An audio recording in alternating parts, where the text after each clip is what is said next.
இந்த மாதிரி ஸ்கேம்ல நீங்க சிக்கக்கூடாதுன்னு நினைச்சீங்க அப்படின்னா தயவு செஞ்சு இந்த வீடியோ ஃபுல்லா பாருங்க. ஏன்னா இது நம்மளோட எமோஷன்ஸோட விளையாடுற ஒரு ஸ்கேம். இந்த முடிஞ்ச வரைக்கும் இந்த வீடியோவை நிறைய பேருக்கு தெரியப்படுத்துங்க. நான் ஸ்டார்டிங்லேயே சொல்றேன் என்ன ஸ்கேம் அப்படிங்கிறது இந்த வீடியோ நீங்க பாருங்க.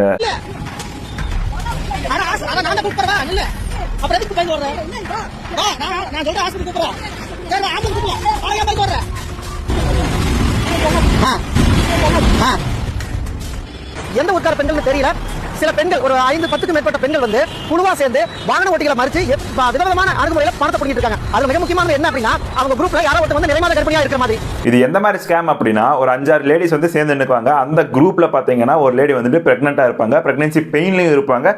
ஸோ அந்த டைம்ல பாத்தீங்கன்னா ஒரு சிக்னலையோ இல்லை வந்துட்டு ஏதாவது க்ரௌடான பிளேஸ்ல நின்றுட்டாங்க அப்படின்னா ஒரு கார் வந்தது அப்படின்னா அந்த கார்ல வந்துட்டு இப்படி இருக்காங்க, இந்த மாதிரி சுச்சுவேஷன் எங்களுக்கு காசு கொடுங்க, ஹாஸ்பிட்டல் போகணும் அப்படின்னு சொல்லிட்டு அவங்க கிட்ட காசு வாங்குறது பரபரப்பா இருக்கக்கூடிய ஏரியாவில் தான். ஏன்னா ஸ்பீடா போயிருவாங்களே, சிக்னல் போட்டிருந்தாங்க அப்படின்னா அந்த இடத்துல ரொம்ப நேரம் நின்று என்னாச்சு ஏதாச்சும் நம்மளால கேட்டிருக்க முடியாது. ஐயோ பாவம் அப்படின்னு சொல்லிட்டு ஒரு 1000-2000 எடுத்து கொடுத்துட்டு போறவங்க இருக்காங்க. ஸோ அந்த மாதிரி சுச்சுவேஷன்ஸை யூஸ் பண்ணி இந்த மாதிரி ஒரு ஸ்கேம் பண்ணிட்டு இருக்காங்க. ஆக்சுவலா அதில் பார்த்தீங்கன்னா பிரெக்னன்சியாவும் கிடையாது, பிரெக்னன்சி பெயின்லையும் கிடையாது, உங்களை ஏமாத்தறதுக்கு வேண்டி பண்ணக்கூடிய ஒரு ஸ்கேம் இது. அதையும் தாண்டி சில பேர் கண்டுபிடிச்சிட்டாங்க அப்படின்னா அவங்க சொல்லுவாங்க, சரி நான் வந்துட்டு ஹாஸ்பிட்டல் கூட்டு போறேன், நான் வந்துட்டு அந்த மெடிக்கல் ட்ரீட்மெண்ட் அதோட எக்ஸ்பென்ஸ் எல்லாம் நான் ஏத்துக்கிறேன், வாங்க ஹாஸ்பிட்டல் போறோம், கார்லயே போகலாம் அப்படின்னு சொன்னாங்க அப்படின்னா இல்லை நாங்கள் வர நீங்க காசு மட்டும் கொடுங்க, நாங்கள் ஆட்டோவோ பஸ்ஸோ பிடிச்சி நாங்கள் ஹாஸ்பிட்டல் போய்க்கிறோம், நீங்க உங்களுக்கு எதுக்கு சேரமோ அப்படின்னு சொல்லிட்டு நல்லவங்க மாதிரியே நடிப்பாங்க. ஸோ இந்த மாதிரி தான் இந்த ஸ்கேம் நடந்துகிட்டு இருக்கு. நீங்க தயவு செஞ்சு இதில் மாட்டிக்காதீங்க. கோயம்புத்தூர் போலீஸ் வந்து இதுக்கு ஆக்ஷன் எடுத்துக்கிட்டு தான் இருக்காங்க. இந்த முடிஞ்ச வரைக்கும் இந்த விஷயத்தை நிறைய பேருக்கு தெரியப்படுதுங்க. நிறைய பேருக்கு தெரியல, பாவம் அப்படின்னு சொல்லிட்டு நிறைய பேர் காசு கொடுத்துட்டு இன்னும் ஏமாத்துக்கிட்டு தான் இருக்காங்க. கோயம்புத்தூர்ல இது ஒரு இடம் 2 இடம் அப்படின்னு மட்டும் கிடையாது, எல்லா சிக்னலும் எல்லாம் வந்து க்ரௌடா இருக்கக்கூடிய பிளேஸ்லையும் நடந்துகிட்டு தான் இருக்கு.